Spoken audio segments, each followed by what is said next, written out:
All right, and take 3, because I have multiple brain freezes and you guys don't see all the times that I blooper myself and I buzz it out and then scrap it and start over. And that's happened multiple times, so I'm gonna try to get it right this time. And if I hadn't said anything, you wouldn't even know, right? Okay, so this is a Murph prep workout. What that means is we're gonna do some body weight exercises. You're gonna have options for how much resistance you use, and we're targeting it towards Murph, which will be in a couple weeks on Thanksgiving, okay? That's the intent for today. Let's begin with 4 minutes of your choice warm-up pace cardio, and then as we go through the variable rounds, I want you to build intensity as we go. So round 1 is easy, round 2 is medium, round 3 is relatively challenging as we go through the warm-up. So in round 1, we're gonna do our monkey squats, and then we'll take it nice and slow on the first one, grabbing the ankles, arms up overhead, and then stand tall, right? Round 2, you can go a little faster. Round 3, stretch a little deeper, right? Round 1, kips, right? So just hanging, gently pushing the head back and forth behind and in front of the arms, and then work into bigger kips and then pull-ups. Set up your pull-up station for that medium resistance. Today's pull-ups are what we would call anyhow pull-ups, which means that if you have the requisite strict strength, 3 to 5 strict pull-ups in a row without stopping, then you can kip in a workout, right? It's kind of like earning the ability to kip in a workout. And that is a totally fine movement once you have built the shoulder and the joint strength up so that you do not get injured from high rep kipping pull-ups, right? The other exercises will be push-ups and air squats, right? And again, we're seeking out that medium resistance range where, yeah, you're gonna hit some muscle failure, but yeah, your heart rate's gonna be high at the same time. You're gonna have to rest. Maybe it's because your muscles get tired. Maybe it's because your heart rate's really high and you're breathing kind of heavy. It could be both of those things, right? But as we work through our warm-up, I want you to be thinking about the resistance range that you want for each of those different exercises and set them up appropriately. Using the coaches as a sounding board of like, okay, should I do an adjustable pull-up bar for my push-ups, or should I do it to a bench, or should I do it on the ground, etc. Same thing, should I do some ring rows, should I do some jumping pull-ups, should I do some banded pull-ups, should I do some kipping pull-ups, or how many of each should I do? This is the entire purpose of the coach, is to help you find that sweet spot that will get you the best results during every workout, and you need to use us for that. You need to ask those questions and get that feedback so that you're not just shooting in the dark, right?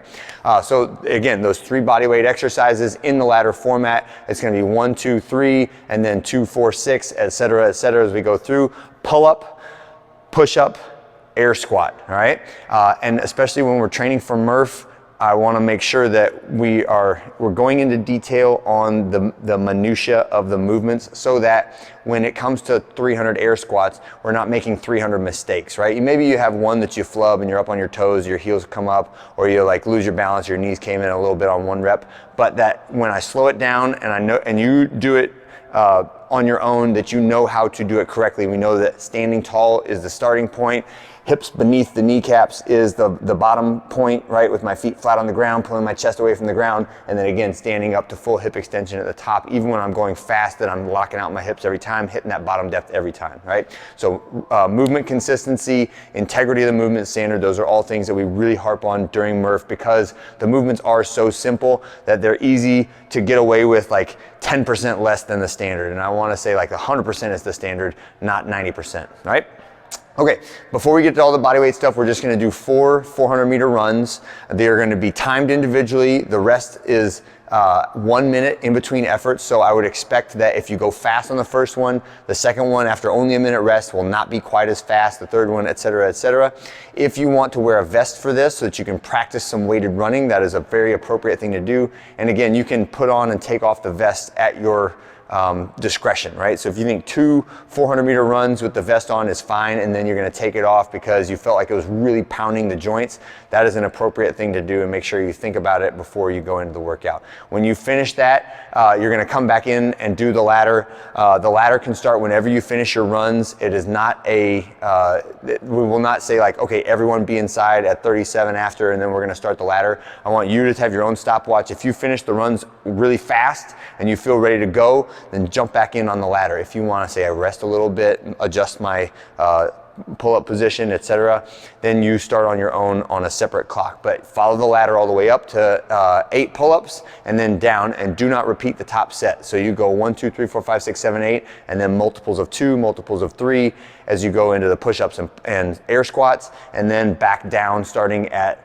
the top set of 8, 16, and 24. The next one will be 7, 14, and 21, all the way back down to 1, okay? Boom, and that is it for your Friday. Have a great one. I'll see you on Saturday.